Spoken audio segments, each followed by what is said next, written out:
पुण्यात्माओं, इस अमर कथा में अरुचि ना करना है।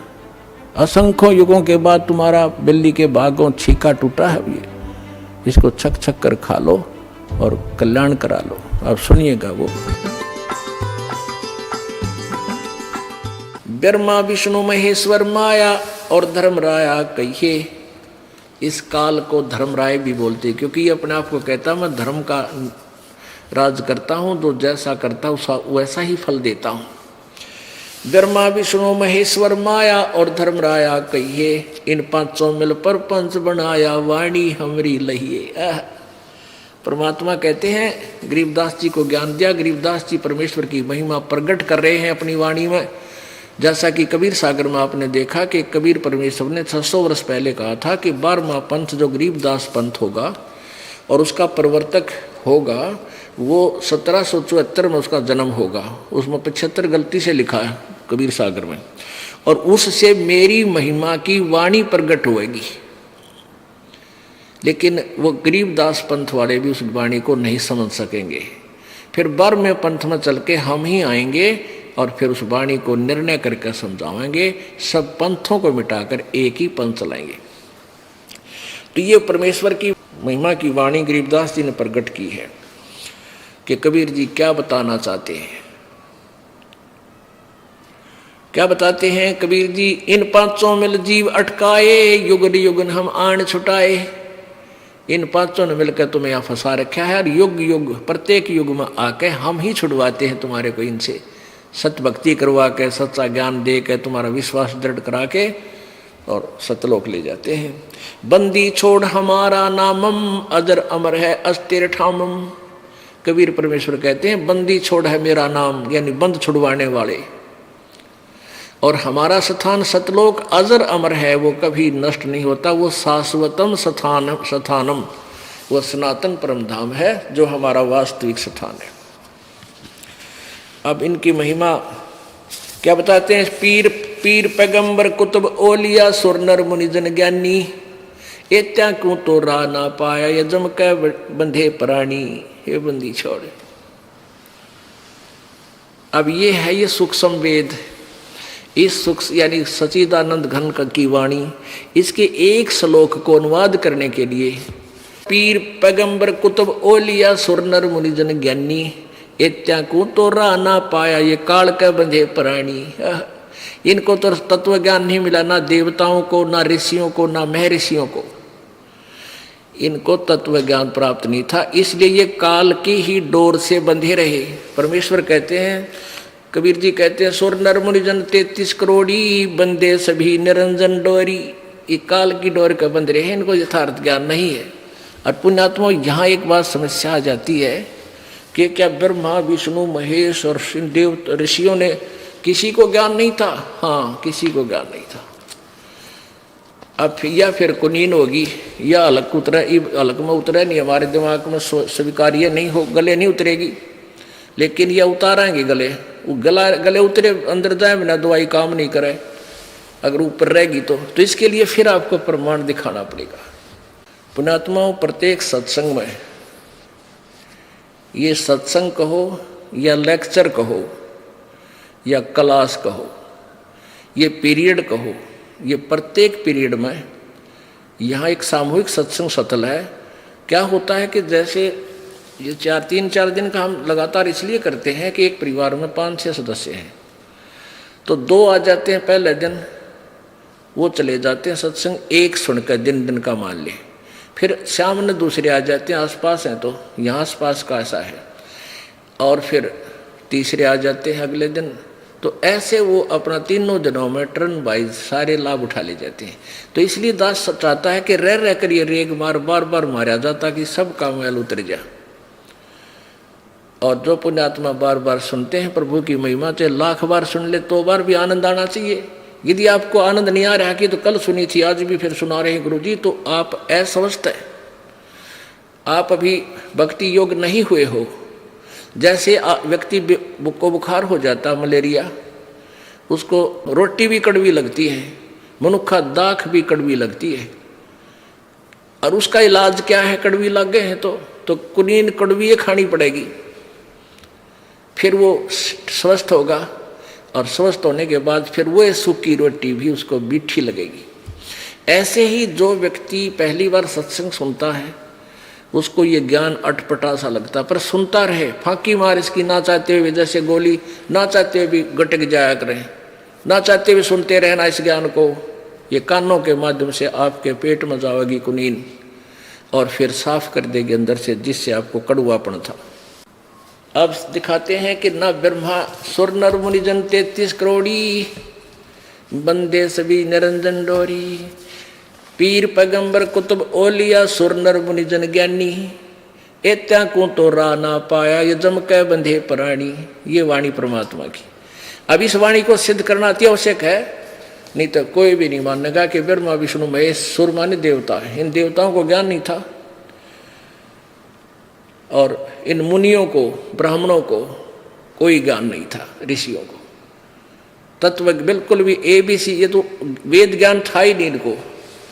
अब ये सिद्ध करेंगे अपने सदग्रंथ श्रीमद् देवी भागवत। देखिए तो पुण्यात्मा, इस जितनी बार भी आप सत्संग सुन रहे हो और आपको प्रत्येक जितनी बार भी रह कर जो बार बार रिपीट भी की जाती है तो भी अच्छी लगती है, तो आप स्वस्थ हो। जैसे सुबह रोटी खाई आपने और शाम में फिर आपकी रुचि रोटी भोजन में है तो आप स्वस्थ हो, यदि अरुचि है तो आप अस्वस्थ हो लिए वो कड़वी दवाई फिर खाओ।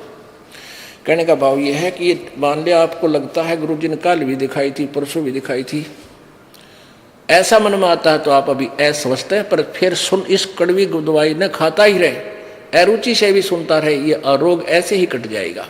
फिर आपको चाहे 100 बार सुननी पड़े, 100 बार अच्छी लगेगी। अब देखिएगा श्रीमद् देवी भागवत, गीता प्रेस गोरखपुर से प्रकाशित है।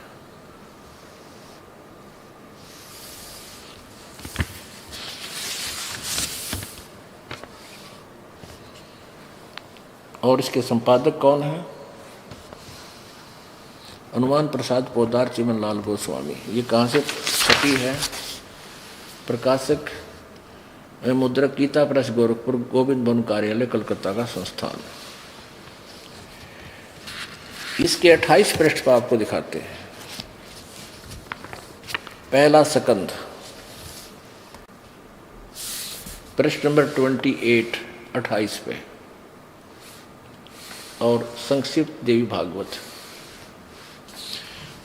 नारद जी और व्यास की वार्ता हो रही है, यहां देखिएगा।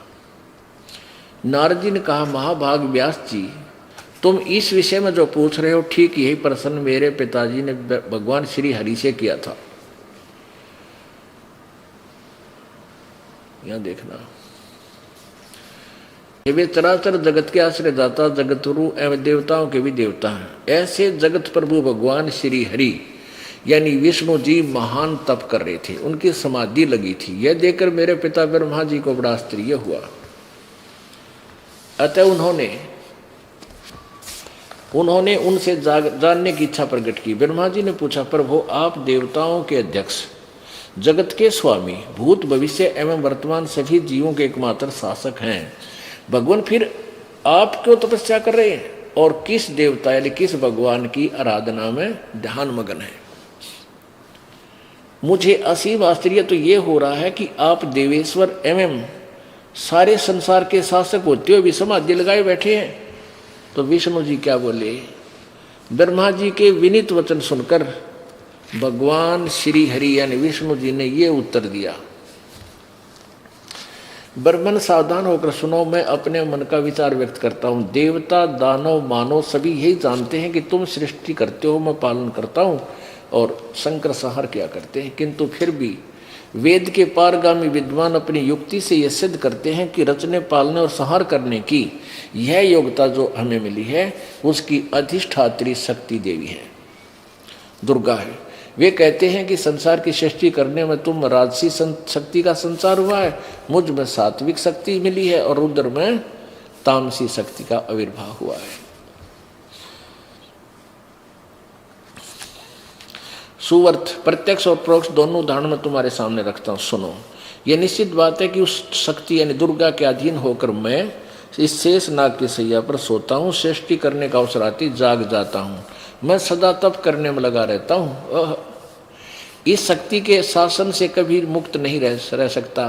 कभी अवसर मिला तो लक्ष्मी के साथ सुखपूर्वक समय बिताने का सौभाग्य प्राप्त होता है। मैं कभी तो दानवों के साथ युद्ध करता रहता हूँ, कभी अखिल जगत को भय पहुँचाने वाले दैत्यों के विकराल शरीरों को शांत करना मेरा परम कर्तव्य हो जाता है।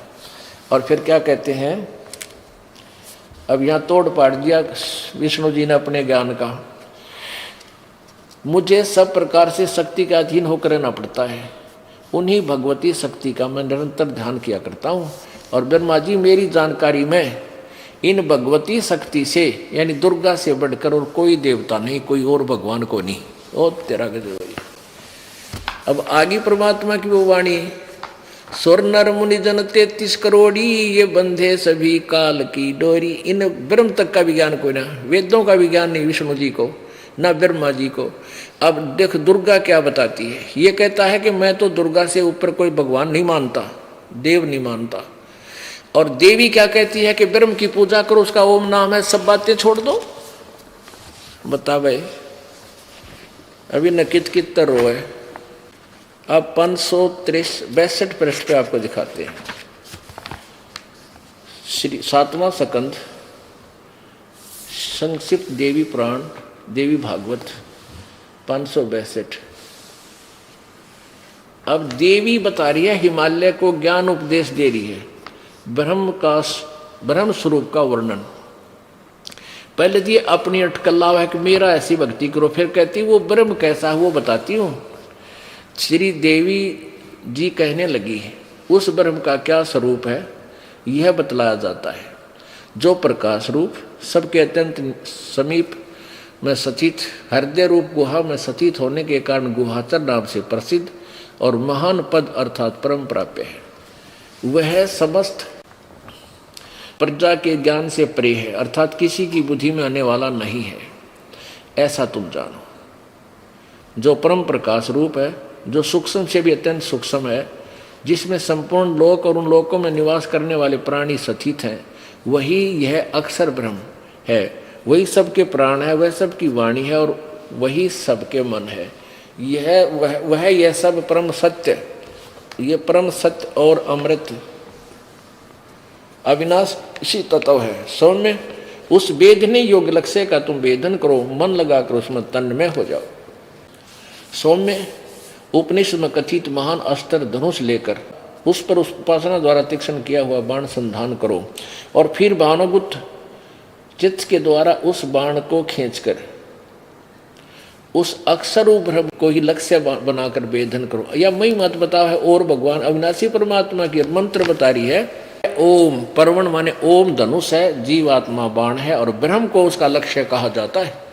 उस एकमात्र ब्रह्म को ही जाने, दूसरी सब बातें छोड़ दे। यानी ना मेरी पूजा करना ना किसी और की, केवल ब्रह्म उपासना करें।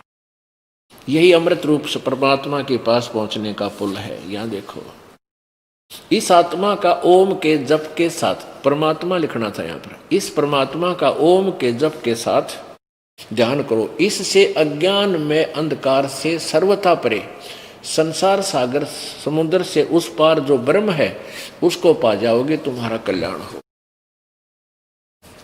और यहाँ वो क्या कह रही है, वह यह शब्द का परमात्मा आत्मा ब्रह्म लोक रूप दिव्य आकाश में रहता है, वहाँ सचित है अपना आत्मा।